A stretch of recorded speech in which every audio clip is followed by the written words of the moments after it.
In this video, we'll guide you step by step through the Honeycomb lattice process. Learn how to optimize parameters to eliminate the need for additional supports while minimizing material consumption.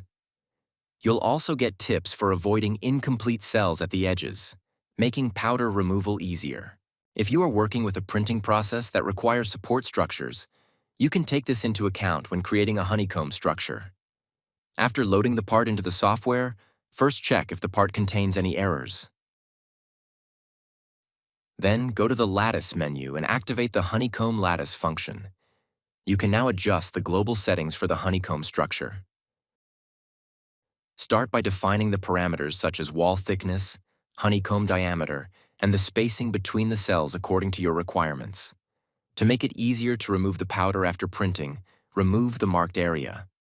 Keep in mind that honeycombs at the edges of the part may not be fully created, which can result in small cavities. To avoid this, activate the filter option. This ensures that incomplete honeycomb cells at the edges of the part are not generated. Additionally, you can activate the option to round the corners of the honeycomb cells, which provides further benefits.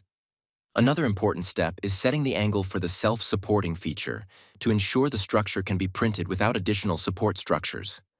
Once you have configured all the desired parameters, click the OK button. The software will then calculate the lattice and add the honeycomb structure to the part. The honeycomb structure is now successfully integrated into the part. A look inside the part will show how your settings have been implemented. With the right parameters, you can create an efficient and optimized honeycomb structure. This reduces weight and material consumption without compromising stability.